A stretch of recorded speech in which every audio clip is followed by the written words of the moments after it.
Welcome to the Ddotpodcast I. I am d.respect. I'm here, you're there. This episode of the Ddotpodcast is brought to you by Rap Runner. Yes, Rap Runner, my new series.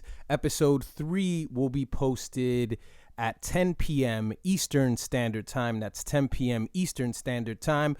So just a little bit over an hour from now.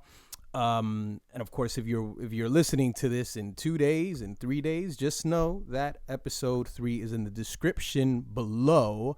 And yes, welcome to the Ddotpodcast. I am d.respect. As I said, nice to drop in on you randomly like this on a Friday evening. I felt like I wanted to have a chat with you. I don't have an agenda. I don't have any notes. I don't have anything important that I need to talk about. I guess I just want to talk about just rap commentary in general. I guess I want to talk a little bit about running. I want to talk a little bit about, just a little bit of everything. So what do you say we get into it? Obviously, I haven't, not so obvious, but I haven't recorded anything since about last year. I haven't been doing a lot of podcasting, haven't been doing a lot of chatting. And with that time that I've been away from rap commentary, I've actually listened to more rap commentary than ever before. A lot more than I did previously. And I thought that I did listen to a lot of it, but, it's nothing in comparison to what's been, the last few months. Other things as well, not just rap commentary, but just, that little segment of things that I watch. It's just increased. And commentary to me is in an odd space, because from what I see, I think more than ever, I think these are the hardest times where I've seen content creators really try to extract content that maybe isn't there. Rap is in a bit of a dead space. And in my opinion, rap has been in a dead space since the beginning of 2019. We're talking about before the death of Nipsey Hussle. I feel like we've been in sort of this space where everything's at a stalemate, really. Blueface was somebody who was instrumental, in my opinion, last year, because I think Blueface represented something. In my mind, Blueface represented somebody who, his music is what it is, or it was what it was. I'm not sure if Blueface is dropping any projects in the near future, and I don't plan on listening to any of those projects. But Blueface brought something that I think people thought that they wanted, which was just a young kid that didn't come with any extra baggage. And the only thing to discuss was his music. Of course, in Blueface's case, the conversation was mostly about how bad his music was, or how untraditional it was, or how offbeat it was in the Bay Area and E40 and, which allow me to disrespect E40, at least musically, for a second. I've always hated that style. I've always hated it. I know that as hip hop fans, we're supposed to point at other coasts and look at pioneers and say that, yeah, that guy over there. Luke is a pioneer in Miami. I'm not listening to anything outside of, Doodoo Brown and, I don't know, Shake Them Titties. That is Doodoo Brown, right? That's someone that goes, shake them titties. Like, those guys are innovators, but I've never felt their music. And E40, even to a lesser extent, I don't think I've ever enjoyed any E40 songs. It's a very, that style's not for everybody. And if somebody like E40, who is a pioneer of the Bay Area and West Coast hip hop as a whole, then I don't like that form of sound. I'm not gonna like something that's been poorly done, like the poorly done version of that. I'm not going to be a fan of it. So if I don't like the original, the carbon copy is not going to sit well with me. So I've never liked E40. So Blueface, he brought about something that you thought you wanted. You thought you wanted a young man, who comes from a football background. Of course, you could line him up with all that Crip stuff, and that really doesn't have anything to do with anything. But there wasn't enough conversation there. There wasn't enough fuck shit. There wasn't enough going on with him. And I felt that he had the baton after 6ix9ine went in prison. Now, I'll admit to you, in this time that I've been off, I haven't exactly kept my ear to every single new artist out there. My boy Blackie Speaks can attest to this. Speaking to him a couple of times, like he knows, like I do not know any of these people. I don't know any of these young kids. Certainly some faces and some names. I don't want to make it seem like I'm, a geriatric. Like, what is this, Velvet? Like it's not. I don't want to. I don't want to stretch it that much. It hasn't been that much of a distance between me and the music. But I'm just clueless after Blueface. I've heard of the Roddy Riches. I've heard of God, I don't know. Smoke Pink. That was intentional. That was just an intentional bad joke. I knew it was Smoke Perp, but I just had to say Smoke Magenta. All these guys, whoever's taken the buzz after a Blueface is, I'm just not interested. I'm just not interested. And I think another component to what's sort of driving the conversation dry is the fact that the mentioned Tekashi 69 showed us something. He showed us something here, and I think he gave us a gift and a curse. Tekashi gave us a story that we all knew the ending to. He gave us the beginning, the middle, and the end. And I think for one of the very first times in hip hop history, I'd say in internet hip hop history, I think everybody was right about a particular artist and, what his consequences will be. Everybody was pretty clear and pretty accurate. And I'll tell you how that's kind of like, how that's kind of taken a little bit away creatively from rap commentary. I'll get to that in a second. But since everyone knew what happened, the beginning, the middle, and the end, now other artists see that. They see where all of that leads to. And when I say all of this, I mean social media antics. I mean, hey, nigga, pull up and this is 10 p.m. Y'all niggas ain't outside. It's 10 p.m. Where the fuck y'all niggas at? Like just going to O Block and all that. And you saw all of that. So I think, in my opinion, I think if anybody's doing that right now, they're flying under the radar. Because number one, it's sort of becoming common knowledge that any media outlet that gives a person like that shine is, they're going for the lowest common denominator. And that's always been the case.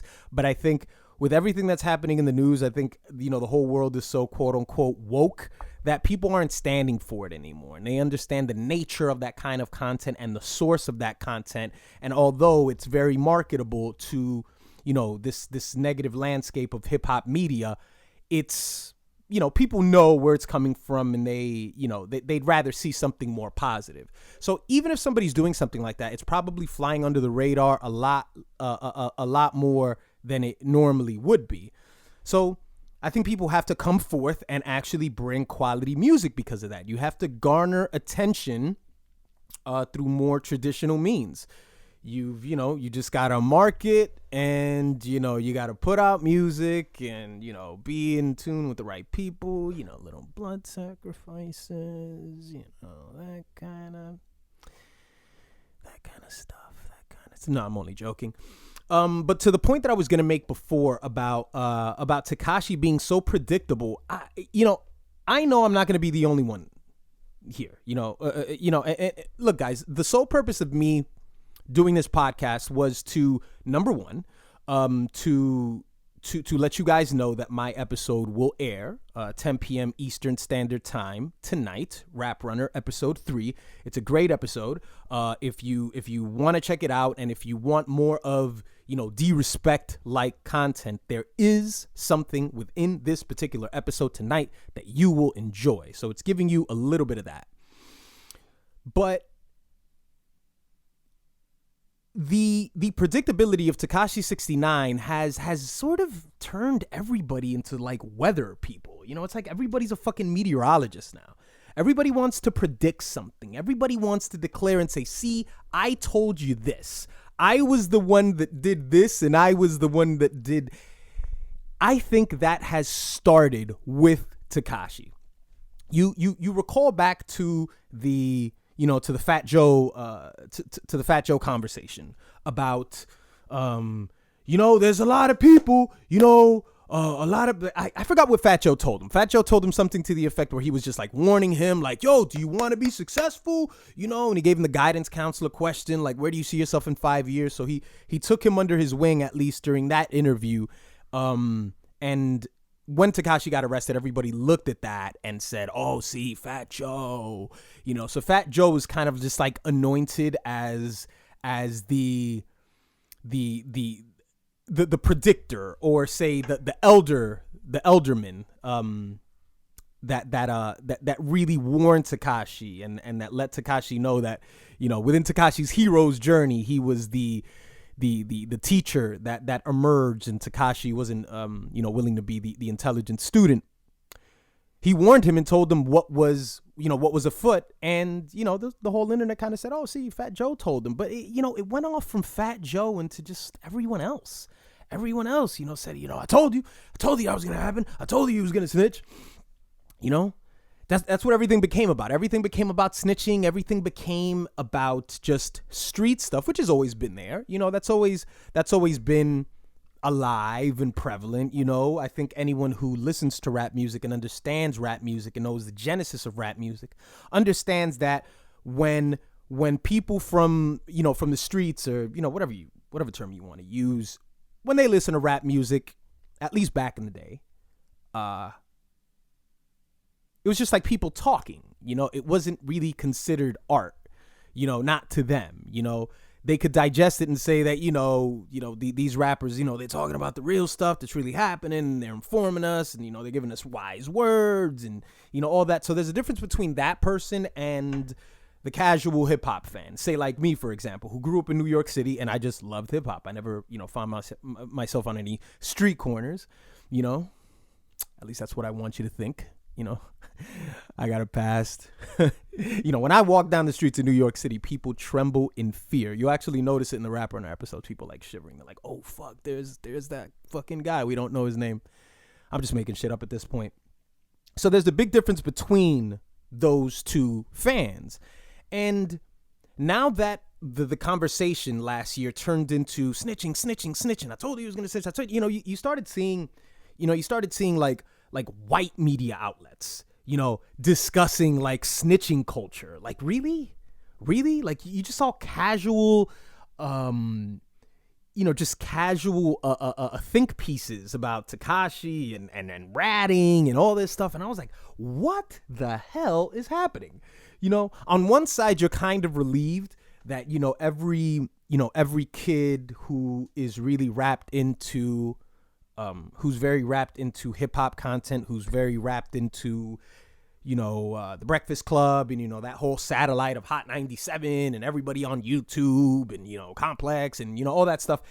The kid who's locked into all that, you would hope that he or she sees this, and, Tekashi could just be sort of just a sacrificial lamb. He could just be sacrificed and everyone can laugh at him, and he can serve as an example for everyone else. And that's pretty much the most positive thing that you could get out of that. But, just after a while, you just saw so many people just like discussing things that they know nothing about, And, this opened up an avenue on YouTube where I just noticed a lot of older people, discussing the history and, and I was in this gang and I was in this. And then, something started there, something that may be necessary, something that may need to be discussed. I've noticed a lot of rumblings too about, the death of this person and the death of that person. Was that person involved? A lot of it is just, it's empty calories, it's just BS. It's people, just exaggerating stories just to keep themselves, in the media cycle. It opened that up, and that's where hip hop commentary, I think is taking its worst hit there. that's where it's taking its worst hit. Because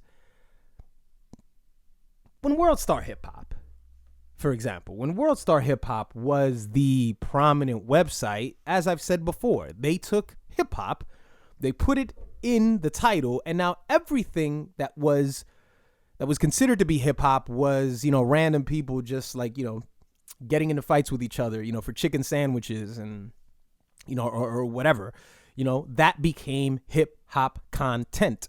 And now hip hop content is back to being, hey, this guy, there's paperwork on this guy and he's doing this and he's doing that. And as I said, it that always exists and that's always a part of this, but it's something that's aging and I think it'll be phased out at some point, but there's always going to be a market for it. But that's getting associated as hip hop content. And what's not really strong hip hop content is whose album's coming out, what collaborations would you like to hear? J. Cole was somebody who, he got me a bit excited, last year when he put out, a lot with 21 Savage. And, he was talking very boastfully on that feature. And I felt that he should have been confronted over it. Those kind of conversations, I hope they come more into rap in 2020. I hope, as always, I'm going to sound like a broken record. I hope that the competitive aspect of hip hop, of course, takes flight once again, and we can have more genuine conversations about who outdid who on this verse. Like, this album was great and it only had just one feature on it. And, and we can start to have more constructive conversations. But at least from my angle, and of course, I will, I'm guilty. I'm not going to sit here and say that I'm the person that's been the most locked into everything that's been happening in hip hop. I'm sure, I can speak to, music reviewers and they'll tell me, well, this has been happening and that's been happening. Of course, Eminem released his album. You had Lil Wayne dropping Funeral. I've heard about 40% of Eminem's album. Really listen to it. I just skimmed through it. That morning, I was still awake. I just skimmed through it, but I've really sat down and listened to about 40% of the album. It's, it's not, it's an Eminem album in 2020. It's not for everybody. But that's essentially where I feel like we are in hip hop right now. We're at a stalemate where the conversation, or what we think the conversation isn't much to converse about. There's not really much to discuss. And I really believe that if we're going to make things more interesting, if we want things to unravel more, then I think we should challenge ourselves to have more, more music centered conversation. And I know that that's a little boring. That goes off into, well, let's not talk about music so often because, then a 20-minute conversation talking about music frustrates one person, and then one person yells out the magic word that everyone on the internet loves to throw out, and then they go, subjectivism, it's subjective, and then that's it. Then there's no more musical discussion. I've always been, one of the, but I like to argue. I like to argue. I like to bounce off ideas. I'm not somebody who has any intellectual pride. So if you say something that, retorts what I have to say, not that I'll be arguing with people about like, who's the best, son? Yo, is it J. Cole? Nah, son, it's J.I.D. Like I'm not gonna, it's not that sort of thing, but it's, but it's more of, the way I see it is, it's more of a conversation of what's the framework for the discussion. What can we agree upon to create a framework around these intelligent hip hop discussions? And then we can have discussions within that, within those little worlds, within those sandboxes. And this is just music nerd stuff. It's not, it's not anything important. It's not something that has to be addressed with the utmost urgency. It's just, my own meandering thoughts. Somebody had sent me an email just about a week ago, And, the basic question of the email was sort of just like, I'm surprised that you would do this complete 180 and just turn your content into just running content, and that made me think, and what I want to communicate to you guys is this, running is such an open-ended concept to just people in general, to adults in general, and I think it goes down to just the statement of I run. Sounds weird to people. It's like I verb. If you enjoy basketball on weekends, you tell people I play basketball. And I think there's a very big difference when you say I verb basketball instead of saying I verb. That's weird because people don't understand what that means. Another thing that gets sort of thrown into that is there's no face on running. There's absolutely no face on running. There are people within the running community who are who are well known on the internet, who are well known out in real running communities of people who, are active within, races within their cities and people who compete at elite levels. Of course, Kipchoge is somebody who comes to mind. As far as somebody who's a content creator, David Goggins is someone else. Someone that the American public really isn't very aware of, but he's, an interesting individual as well as somebody, Charlie Dark.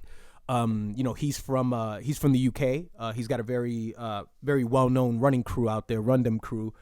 But running has no commercial face on it, and I think that's what the confusion goes into. You tell somebody, I play basketball, and that's it. They think LeBron James, rest in peace, Kobe Bryant. They think Kobe Bryant. They think that's what they think, so they know that you're not that. At the very least, you're not that. But when you say I verb, I run, they don't know what you are. They don't know what that means. They don't know if you're Michael Johnson, in the 1994 Olympics. They don't know if you're Kipchoge. They don't know if you're, an ultra marathoner.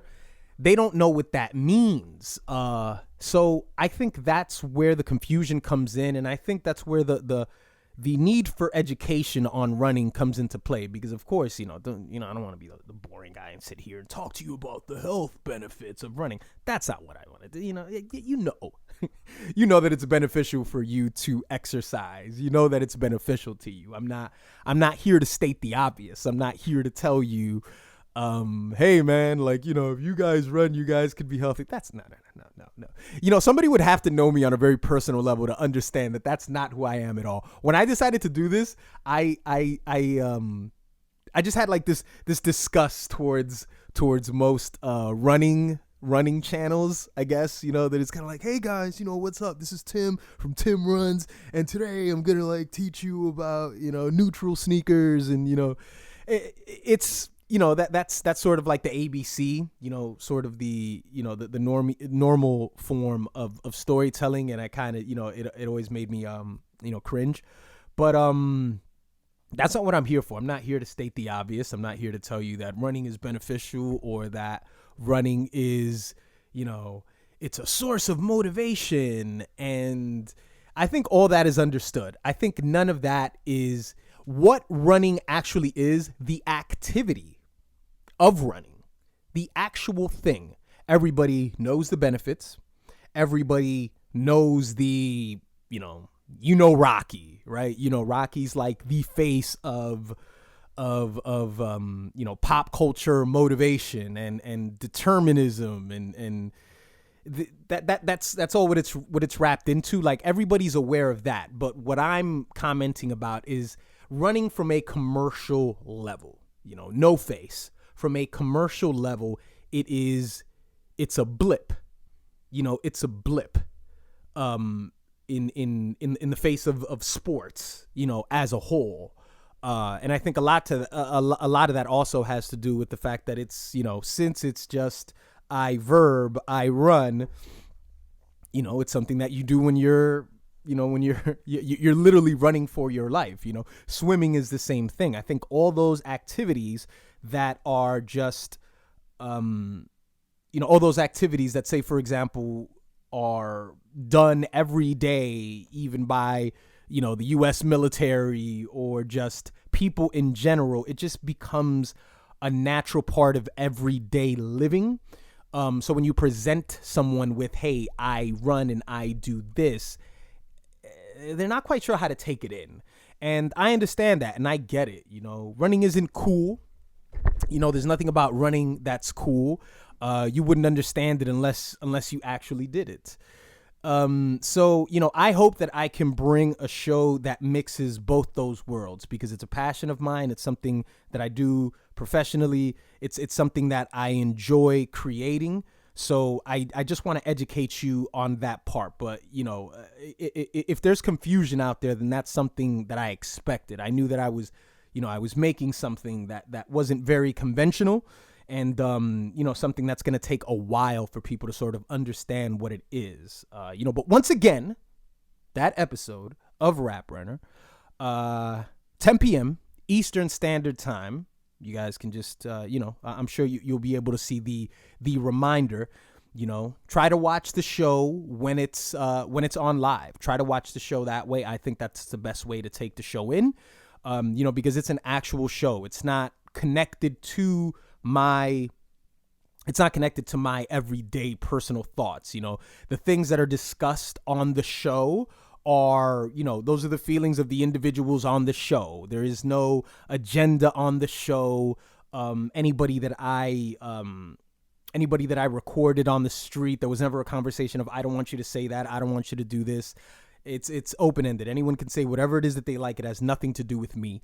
And that's sort of how I wanted the show to turn out like.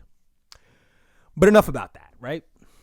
Because nobody wants to hear about that. Everybody wants to hear about hip-hop. Everybody wants to hear about rap commentary. Everybody wants to, I'm just noticing a lot of difference between where Story was a year and a half ago and where it is today.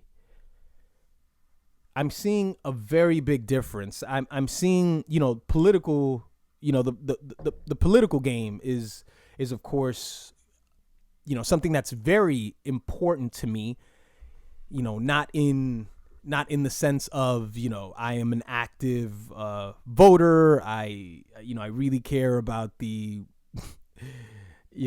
I'm on top of my American civic duties, and, I'm not going to claim to be that person, but politics is important to me because I understand that a lot of what goes on today, even in rap music, are things that just, trickle down from politics and from the constructs that are built on the American media news engine. Understanding that, then, you have situations where, what's a good example? Like A$AP Rocky. I'm sorry, ASAP. Everybody always gets upset at me when I say ASAP. A$AP Rocky, when he got caught up in that whole foreign issue or something, and he was caught in jail, or, and then, I don't know, President Trump got involved in it. And a lot of what happens in rap when it's, when it has to do with racial stuff, you just look a little higher. Just look a little higher into the quote unquote more creditable media outlets, and you'll notice that some stories that are very prevalent, on CNN, on Fox, it has to deal with what's going on. All these talks about immigration and all this shit, and all of a sudden, A$AP Rocky, that becomes a thing, and then maybe he was just made to be used as an example, as an example of I don't know what. And when I say example, I don't mean like some Illuminati thing, which I've also noticed has taken another rise once again. That I think you can thank Jay-Z for that. I think you can thank Jay-Z for that, because the whole Colin Kaepernick sitting down with Roger Goodell, all that mess, it really angered people. And I think for the very first time, I think Jay-Z let the culture, if I want to use that word, let the culture down as a whole, even temporarily. I think I read on I think I read somewhere that Jay-Z got the NFL to donate, I think $100 million towards prison reform. I don't know if there's any truth to that, but this was just like maybe 2-3 days ago, after the Super Bowl. You can thank Jay-Z for that, because everybody just got so.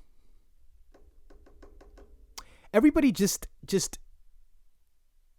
they just got re-engaged with higher orders. And I think when you have a celebrity who is loved, when you have a celebrity who is mostly understood, somebody who we feel like we have a bounty in their success because they come from the same neighborhoods that we come from. And even if they don't, they provided us with such great music that we side with them no matter what. And when they do questionable things, we don't necessarily blame them. We point to the person that is behind them, or the hidden person, and we kind of belittle them in the process. We kind of say, well, when we agree with you, then this was solely your decision. It's solely your decision. You're a boss. You do this. And then when you sit around, with Roger Goodell, and, you just start, just rambling, and everybody's like, yeah, here we go, Jay-Z. He's bought and paid for, he owes somebody a favor, he's got to do this. He had to sell out Kaepernick. He had to, all of a sudden it's like blaming outward, and it has nothing to do with Jay-Z. And I think that goes into how much people love Jay-Z. And I know that's I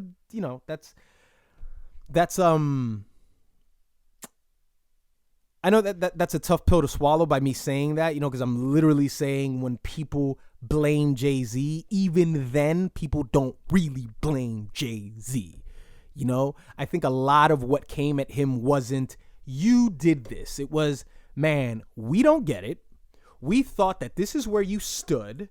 We thought that you were in allegiance with Colin and all this stuff, and then you do this. This has to be because one of the higher ups ordered you to come and sit down, and and you're just a plantation Negro, and and all this stuff. And thank Jay-Z for that, or thank just the internet in general for for just opening up another another basket of blood sacrifice talk, of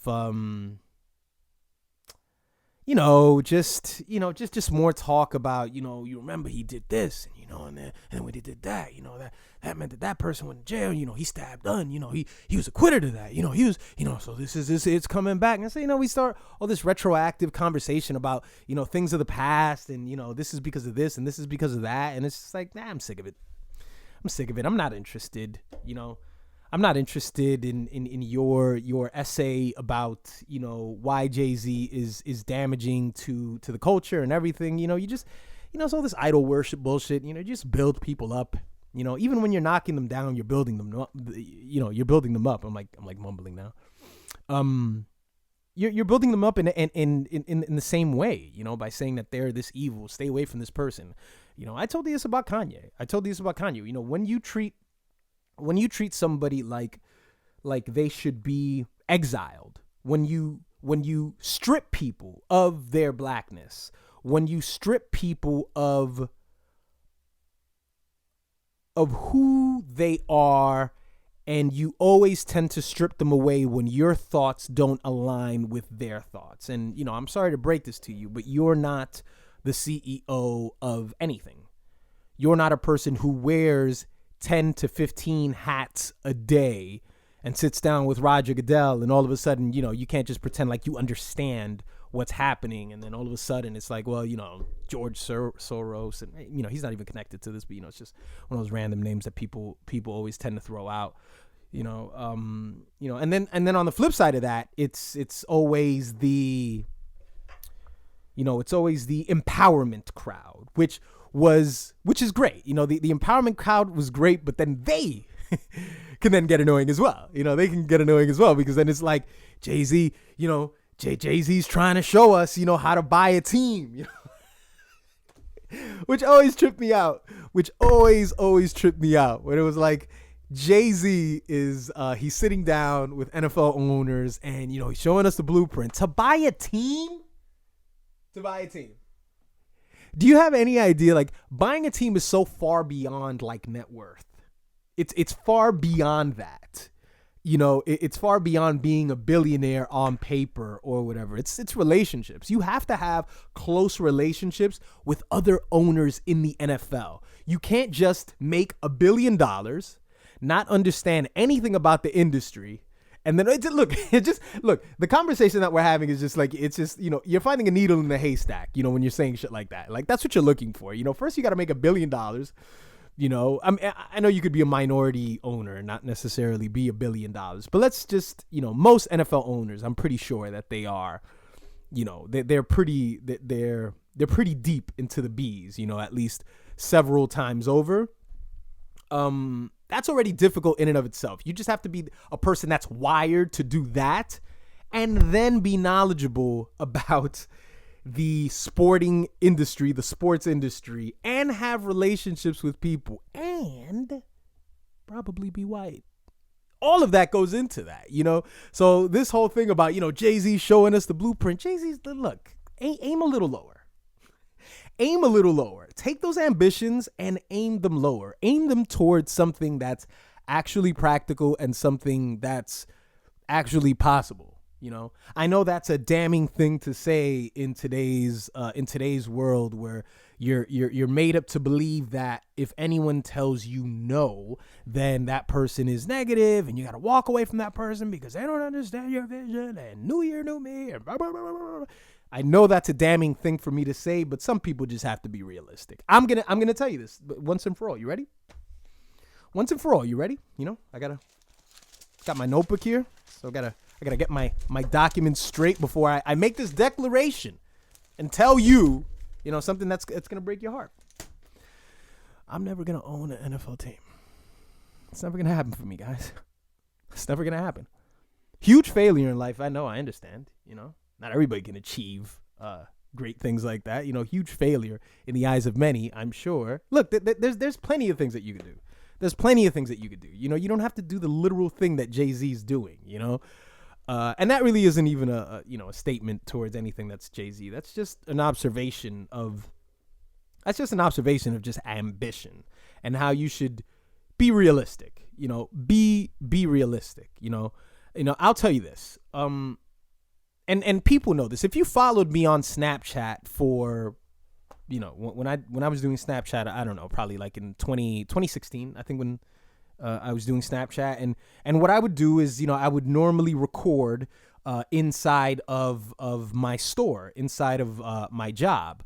And, you know, I would talk about several different things. You know, maybe sometimes I talk about supplements, you know, sometimes it's just something random. I don't know, I'll do some goofy shit with like paper or something. I was just bored. I had to pass the time and I wanted to communicate with you guys. But during that time, I remember that I would also take you guys with me before runs. And sometimes I used to have a goal, you know, sometimes I used to declare, because I wanted to call myself out. And, you know, and at the time this was very challenging. I would tell myself, I'm going to run 10 miles today, which wasn't the challenging part. The challenging part was, I'm going to try to finish 10 miles in an hour and 30 minutes, you know? And I think I did that like 2 to 3 times. And like I said, at the time it was a challenge. So I missed it twice, I think, and I got it one time. You know, today I can do that, you know, just fine. But I failed at it twice, and that sort of failure is okay, and it's understandable because it's realistic failure. It's not like telling yourself that you're gonna own an NFL team. You know, it's realistic. I'm gonna try to finish in an hour and 30 minutes. Looks like I finished in an hour and 32 minutes, you know, or an hour and 1 minute or something like that. Which, you know, in the running world, that's a big difference. You know, it's a big difference to, you know, don't get that twisted for a second. You know, don't get that twisted for a second. And that's part of the education that hopefully, you know, I can pass on to you guys. You know, even though somebody like, you know, I won't even just single out, you know, Kipchoge or, Mo Farah. Not even sure if I said his name right. The Ethiopian runner. Those guys are elite runners, you know, and they'll finish a marathon in 2 hours. In Kipchoge's case, you know, he'll finish it under 2 hours. when those people are running, they have pacers along with them. Those guys are 10 times faster than I am. You know, it'll take me a lot longer than 2 hours to finish a marathon. You know, if Kipchoge can finish a marathon in under 2 hours, those guys will probably finish it in 2:04, 2:02, 2:01. And at the elite level, that means something, you know? So me finishing an hour apart, 2 minutes apart or 1 minute apart, there's a big difference, you know? So conditioning goes into that. You know, you got to eat a little better, hydrate yourself. And then, you know, in a week's time, you'll find that you'll finish that 10 miles in 1:29, and, you know, and that's great. But have realistic goals. You don't have to go from point A to point Y. You don't have to do that. Just be slow. I know that this world tells you just expedience. Just do everything as fast as possible. Do everything. Just achieve everything. Knock down every goal. Do that. You know, it's just your boy ET. It's your boy ET. And you're listening to me. I don't think you heard me. You know, and shout out to Eric Thomas. You know, I love ET. But it's kind of this really pressured motivation that I feel that the world is sort of barking at you with. And, you know, some of that is, of course, my own ego knocking myself at my own door and me trying to, be a better, was I about to say better version of me? Ugh, that's so fucking hacky. Me being the better version of myself. If anybody's been listening to this this long, please say, d.respect is becoming the better version of himself. I will give you a nice heart for that one, because you caught my douchiness. But, you know, maybe that's me just challenging myself on an everyday basis. But I just feel like this pressure, you know, of the world just telling you to just be, and you have to slow down. You know, you have to slow down. You have to be realistic. You got to know that, you know, maybe I'm not able to run 10 miles. Maybe I can only run 3. Maybe I can only run 4. And in between that, you know, that time, you know, that's pretty much what it's going to be. But people like Jay-Z, you know, and people like Steve Harvey, who I think, I'm sorry guys, because I'm just like collecting things that I remember that I heard over the course of like a year or so. And I just remember Steve Harvey at one point, like somebody had asked him like, how do you achieve things? I'm going to do like the audience member. So, Steve, I was just like wondering, like my son, he's going into like soccer practice, and like, you know, he's going every day, and he wants to know what it's going to take to make him successful. Listen to me. In order to be successful, you cannot sleep. Don't ever sleep. Ever sleep. That's my Steve Harvey impersonation. That's my horrible Steve Harvey impersonation. But that's pretty much what Steve Harvey communicated. He said, like, sleep like 2-3 hours, like some crazy shit like that. You know, like that stuff is what adds to the, you know, probably the most, and I'll wrap it up with this. Probably the strongest talking point today in rap is mental illness. You know, it's the most common thing that everybody speaks about, and I think comments like that sort of add to mental illness. You know, it sort of adds to this, you know, Western thinking of, you know, whoever ends up with the most toys wins, and, you know, you don't sleep, and of course you have to listen to Steve Harvey because that's his net worth, and that all leads to mental illness. That's a totally like retarded statement. Don't listen to that. Don't listen to that Mickey Mouse school of motivation. Like, you should always get sleep. That has nothing to do with achieving things. You know, in succession of like 2 to 3 days. Yeah, that can happen. Yeah, you know, if that's what he meant, then yeah, I agree. You can go, you know, 2 days where you're just working your ass off, and you may sleep like, you know, 10 hours collectively between those 2 days. But on a normal basis, that's not recommended. That's not, you know, that's not what one would consider a healthy mentality towards achieving goals. You know, but that adds to mental illness. It adds to all of that. And, you know, that's also a thing that I've noticed that's so, you know, so rich in rap commentary. It's just mental illness and just grief porn and despair. And Hassan Campbell is a YouTuber that I've been watching, and as I'm sure maybe some of you have too. Hassan Campbell's just he's from New York like myself. I believe he's from the Bronx River specifically. And Hassan Campbell's like this guy who he just sells people despair. Like that's what he gives. That's what he brings at your doorstep. And and I think content like that isn't as damaging as the as the world star variety, but it is damaging in the sense of just like it's just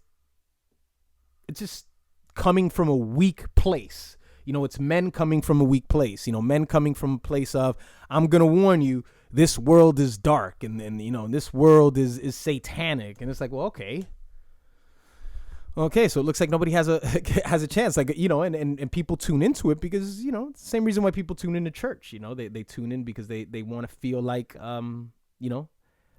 they feel unsafe, and they want somebody to comfort them, to agree with them that yes, we're fallen, and you can sprinkle some positivity here and there, and and there you go.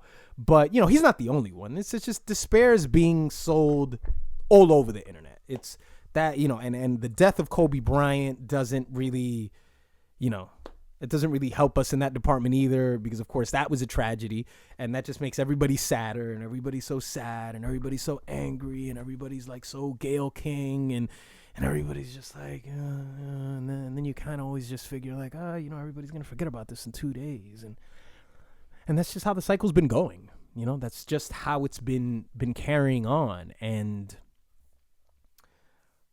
I'm observing it, I'm watching it, and I'd like to discuss it more with you on a weekly basis, But as I said, the Rap Runner, third installment of Rap Runner, is debuting 10 p.m.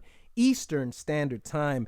If you just so happen to be listening to this glorious Ddotpodcast if you just so happen to be listening to this podcast maybe 2-3 days later, just know that it is in the description below. And if you're listening to this Friday night, then hey, why don't you hang in there and check back with me at 10 p.m. and check the episode out. And also don't forget to like it. That helps me dive into the algorithm. You guys don't help me if you tell me that you really like the show, but you don't. Of course, engagement is good. Comments are great. That's always great. But like the video, first and foremost, I put some work into this.